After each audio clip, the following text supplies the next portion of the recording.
Bonsoir à tous, merci de nous retrouver sur TV Sud pour votre journal. Voici les titres de ce mardi 2 octobre. 6 personnes mises en examen pour escroquerie dans l'affaire qui touche le MAHB. Depuis ce matin, des handballeurs, leurs proches et des parieurs sont auditionnés à Montpellier par le juge d'instruction. Les tensions autour du marché au chemin bas d'Avignon à Nîmes. Ce matin, le préfet du Gard est allé à la rencontre des habitants et des commerçants non sédentaires. Et dans cette édition, on évoquera également Power Pack, un programme innovant et européen mis en place dans le Gard pour aider les femmes sans emploi à se réinsérer. Les derniers développements de l'affaire dite des paris truqués autour du MAHB. Depuis ce matin, les auditions se succèdent au palais de justice de Montpellier. 6 personnes ont été mises en examen, dont 2 handballeurs et l'animatrice télé Jenny Priez. Au cœur de l'affaire, je vous le rappelle, des paris jugés suspects sur le match Cesson-Montpellier le 12 mai dernier. Retour sur le feuilleton judiciaire de la journée. Olivier Roiron, Olivier Brachard et Jean Brun. 11h ce matin, les 2 premières gardées à vue arrivent au palais de justice de Montpellier pour être entendues par un juge d'instruction. Géraldine Pillet, la compagne de Nicolas Karabatic, et Jenny Priez, la petite amie de son frère Lucas. Puis c'est l'arrivée mouvementée de 5 joueurs, Mladen Bozinovic, les frères Karabatic, Samuel Roubia et Primoz Prost. Jenny Priez, Samuel Roubia et Primoz Prost sont mis en examen pour escroquerie placée sous contrôle judiciaire après dépôt d'une caution. Ils ont l'interdiction de se parler. Quant aux frères Karabatic, leur défenseur arrive en milieu d'après-midi, un ténor du barreau parisien très attendu. Ils vont être entendus complètement. Je veux quand même vous rappeler, parce que vous ne l'avez pas assez dit à mon sens, que les 2 Karabatic ne sont pas sur le terrain. Il faudra que vous m'expliquiez comment on fait perdre une partie quand on n'y participe pas et quand on ne joue pas. Ça fait quand même partie des grandes interrogations. Et puis pour le reste, on ne va pas assurer complètement la défense de ces hommes devant les caméras, même si le procureur, quant à lui, est déjà requis devant vous. Merci, à tout à l'heure, messieurs. Pardon. Mais parmi les interpellés de dimanche soir, certains joueurs du Montpellier Handball ont été libérés après 24 heures de garde à vue. C'est le cas du gardien Michael Robin, de Wissem Mam et de Vít Kavtichnik. En début d'après-midi, les 2 premiers se sont présentés à l'entraînement au Palais des Sports René Bougnol. Peu après, en conférence de presse, le président du club a clarifié leur situation.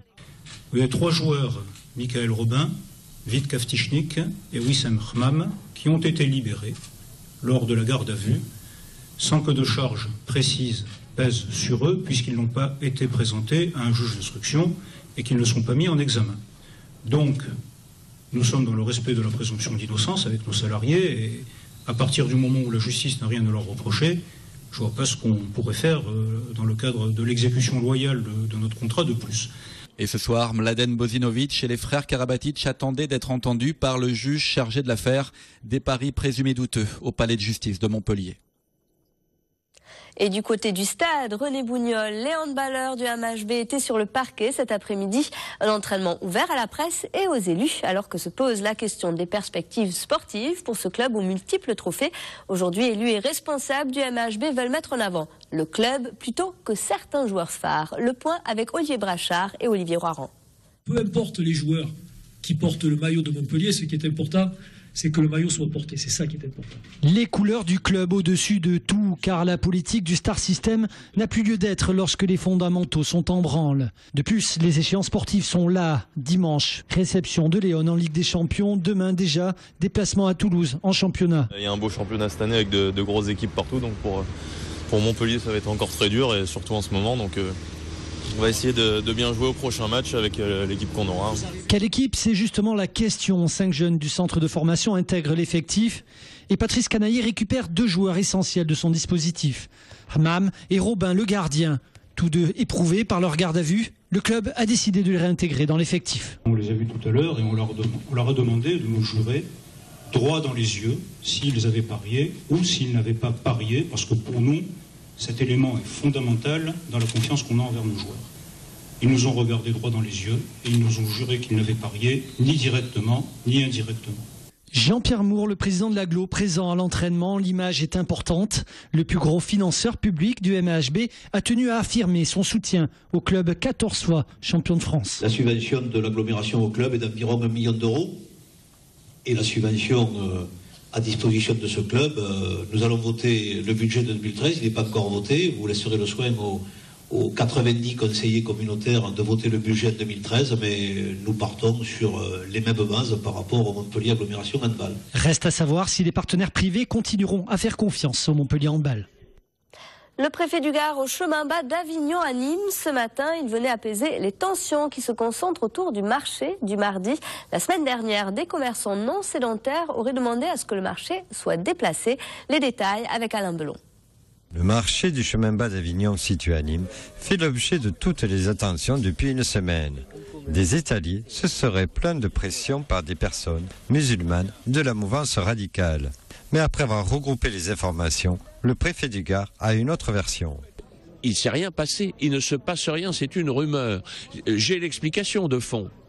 L'explication de fond, c'est qu'il y a un débat sur la localisation du marché. Et ceux qui voudraient que le marché aille ailleurs sont allés rechercher dans la mémoire ancienne des faits qui se seraient produits il y a 5 ans ou il y a 1 an, et on les met ensemble dans une actualité immédiate pour pousser le dossier. Pour un responsable religieux, cette rumeur porte tort au quartier du chemin bas d'Avignon et à la ville de Nîmes. La religion n'interdit pas donc d'aller dire à des personnes ne vendez pas ça, ne faites pas ça, chacun fait ce qu'il a envie de faire.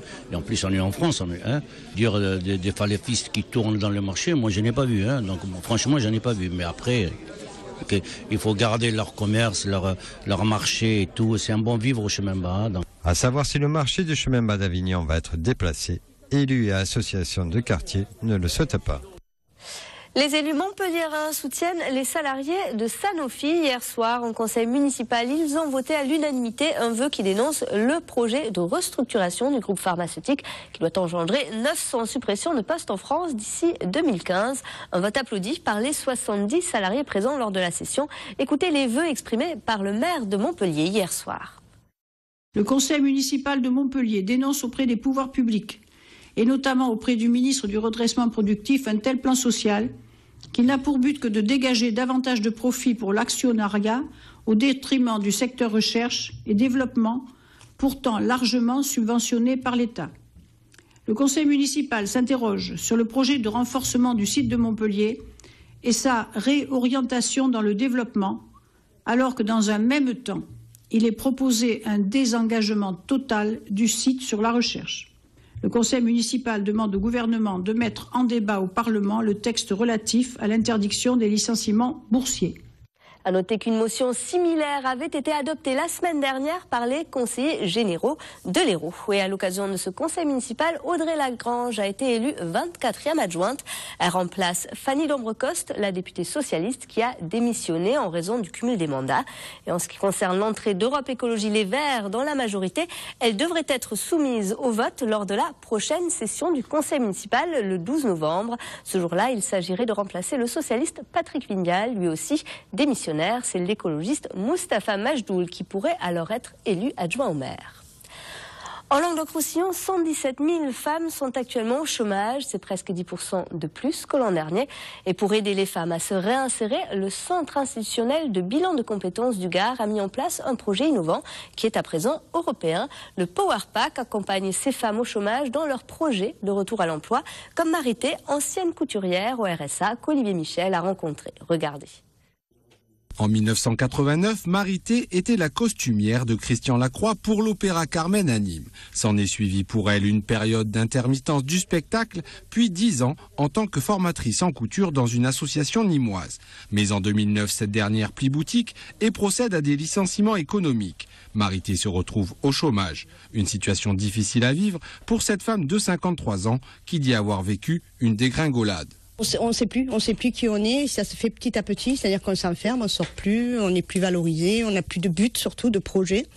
Donc ça a été quand même terrible. Insatisfaite du suivi de Pôle emploi, Marité s'est alors tournée vers le CIBC, Centre institutionnel de bilan de compétences, qui lui a proposé de suivre son programme Power Pack, un programme d'activation des compétences à destination des femmes. C'est quand même un accompagnement qui est suivi et qui est très serré. C'est-à-dire du lundi, j'avais un rendez-vous, le mercredi, le vendredi, c'était pas tous les 15 jours. Donc au début, c'est difficile de se relever à 9h, d'arriver à l'heure à Nîmes, de conduire. J'avais peur de reconduire, j'avais peur de la foule. Quand on est mal, on se retrouve tout seul, on ne sort plus. Là, on se retrouve, on est obligé de se présenter. C'est très important de raconter son parcours de femme, d'enfant, de divorce, de deuil, tout ça. Et lié avec du culturel, de l'artistique. Depuis 2006, comme Marité, 80 femmes ont par an bénéficié de ce programme d'accompagnement né dans le Gard mais aujourd'hui européen.